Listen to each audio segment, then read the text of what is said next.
હવે પૂજાનો સમય થયો. કેટલી વાર? હા પપ્પા, આરતીની થાળી તો તૈયાર જ છે. મારા રમકડા મૂકીને આવું એટલી વાર.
બેટા, મારે ગામમાં થોડું કામ છે તો હું જાઉં છું.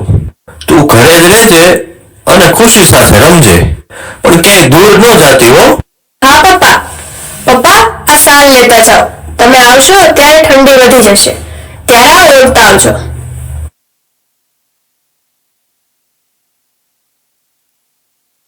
એલા સુરા, આ બોટલો હવે બહુ મોંઘી થતી જાય છે. ઘરના પૈસે પોહાય એમ નથી. એનો કઈક કરવું પડશે.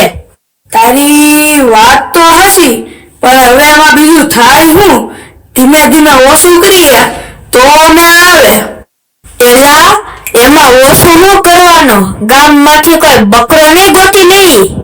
તમે ગોતો એનો વાંધો નહીં, પણ કોક પૈસા વાળો ગોતજો, જેથી હમણાં થોડો સમય વાંધો ન આવે. આ મનસુખલાલ આવે જ છે અને પાછા પૈસે ટકે સુખી છે. એને બંધાણી કરીએ તો કેવું રે? એલા, ઈ તો ભગત છે, ભગત. ના, ઈ બંધાણી ન થાય. એલા, થાય હું ને? આ અડધા ગામને મેં જ બંધાણી બનાવ્યું છે. ઈ તું ભૂલી ગયો? તારી વાત તો હાચી, પણ હવે મનસુખ ભગતમાં ઈ ન થાય. હા તો ઈ આવે જ છે. લ્યો જોઈ. આવો આવો મનસુખ ભગત, કેમ ભૂલા પડ્યા? ભૂલાતો નહીં, પણ ખેતીનું થોડું કામ હતું એટલે આ બાજુ આવ્યો હતો. આવ્યા છો તો ઘડીક બેસો ને, અમે પવિત્ર થઈ. બેસવાનો તો બીજો કોઈ વાંધો નથી, પણ ઘરે દીકરી એકલી છે અને તમને તો ખબર ને, હવે એની માની ગેરહાજરી એટલે થોડીક ચિંતા રહે. છતાં પણ ઘડીક તો બેસો.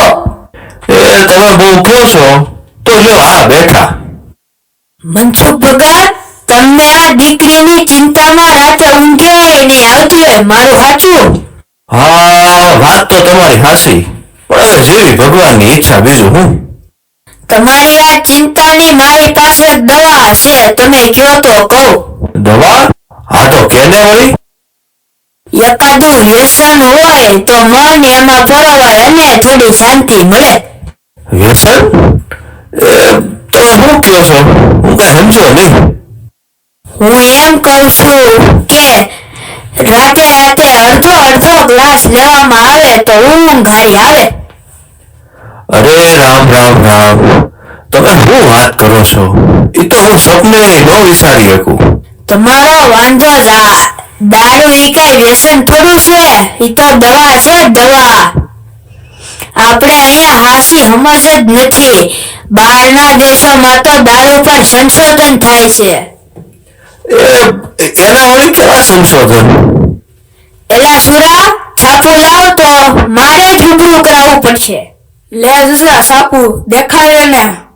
તમે અભણ ડણિયા એટલે ખબર ન હોય, પણ આ છાપામાં એવું લખ્યું છે કે ડોક્ટર એવું કહે છે કે રોજ રાતે અડધો અડધો ગ્લાસ લેવામાં આવે તો ઉંમર 5 વર્ષ વધે છે. લા એવું તો કઈ હોતું હશે. મનસુખ ભગત, જસ્સાભાઈની વાત સાચી હોય એ દુનિયા ફરેલા છે. હા, જો દવાની જેમ થોડો થોડો લેવામાં આવે તો એના ફાયદા બહુ જ છે, એવું તો મેં સાંભળ્યું છે. આવા હારા કામમાં મોડું હું લ્યો આજથી જ શરૂ કરો. એ હવે તમે બધા કહો છો તો લઈ થોડું થોડું લ્યો લાવો.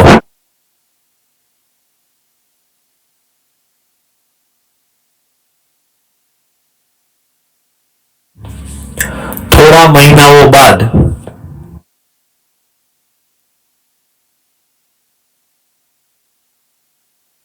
એ જસાભાઈ, આમ કોરે કોરે શું બેઠા છો બધાય? એક એક ગ્લાસ ભરો ને.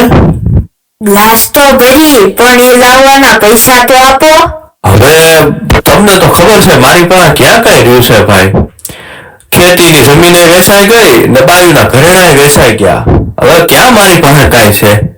કઈ તેવડ ન હોય તો બંધાણ કરતા ન હોય તો ત્યાં કોણે બાપના હમ દીધા તા કે બંધાણ કરો. એ ભાઈ આજનું તો થોડુંક કઈક કરી દો. આ પગે હરખા નથી હાલતા અને આંખે હરખું ઊંચતું નથી. આજ એક દી કઈક કરી દો. તો એ પગ નો હાલતા હોય ને તો ઘરે રહેવાય, આમ ગામમાં ભીખ માંગવા ન નીકળાય. લા ભીખની ક્યાં વાત છે? મારી પાસે હતું ત્યાં સુધી તો મેં તમને પીવડાવ્યું ને. હવે મારી પાસે કઈ છે નહીં એટલે તમને કહું છું. ઈ બધા દી વયા ગયા. જો ખિસ્સામાં પૈસા હોય તો જ બંધાણ કરાય. એટલે ભાઈ થોડુંક તો કરી દો, થોડુંક આજ એક દી કરી દો. આ પતી ગયો, પતી ગયો.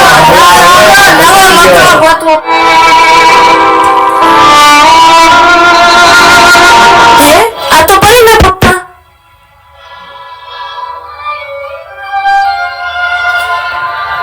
પરી જોતો તારા પપ્પાને કંઈક થઈ ગયું લાગે છે. ચાલ તો શું થયું મારા પપ્પાને?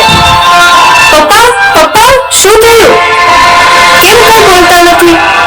બેટા, હવે તારા બાપને દારૂ મળશે તો જ તેની આંખો ખુલશે, નહીં તો તે બેભાન જ રહેવાનો.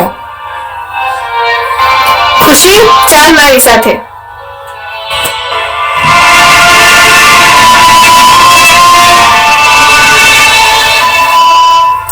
સોની કાકા મને આ ઝાંઝરના પૈસા આપો ને જલ્દી. પણ બેટા ઊભી તો રે, તારે આટલા બધા પૈસાની જરૂર શું છે? મારા પપ્પાને કંઈક થઈ ગયું છે અને ભરત કાકાએ કીધું કે એને દારૂ મળશે તો જ આંખો ખુલશે, એટલે મારે તેના માટે લેવા જવું છે. એ રામ રામ રામ, આ તો કેવો કળિયુગ. બાપના બંધાણ હાટુ દીકરી પોતાના ઝાંઝર વેચવા પડે છે. બેટા આલે તો આ તારા ઝાંઝર પોતાની પાસે રાખ. હું તને અત્યારે એમનામ પૈસા આપું છું, પણ જ્યારે તારા બાપની આંખ ખુલે ત્યારે તું એટલું કહેજે કે જો આ બંધાણ હાટુ આજે તારી દીકરીને પોતાના ઝાંઝર વેચવા પડ્યા, પણ જો આમ નામ રહ્યું તો આવતી વખતે તારી દીકરીને પોતાની આબરૂ વેચવી પડશે.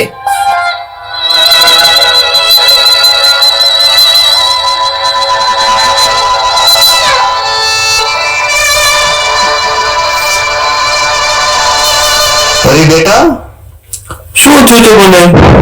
તું કેમ અહીં બેઠી છો? ખબર નહીં, પણ ભરત કાકાએ કીધું તું કે તમને દારૂ મળશે તો જ આંખો ખુલશે, એટલે હું તે લેવા ગઈ હતી. હે, એવું કીધું? ને તું કેમ લેવા ગઈ હતી? ને તારી પાસે પૈસા ક્યાંથી આવ્યા? હું સોની કાકા પાસે ગઈ હતી મારા ઝાંઝર વેચવા, પણ એમણે મને આના જ પૈસા આપ્યા. પપ્પા એક વાત પૂછું? હા પૂછ ને. આ આબરૂ એટલે શું હોય? લે, તું કેમ આવા પ્રશ્ન પૂછે છે? કેમ શું થયું? પપ્પા હું જ્યારે સોની કાકા પાસે મારા ઝાંઝર વેચવા ગઈ હતી ત્યારે એમણે મને એમ કીધું કે તારા બાપની આંખ ખુલે ત્યારે એને કહેજે કે આજે તો તારી દીકરીને તારા બંધારણ માટે એના ઝાંઝર વેચવા પડ્યા, પણ કાલે તારે આબરૂ પણ વેચવી પડશે.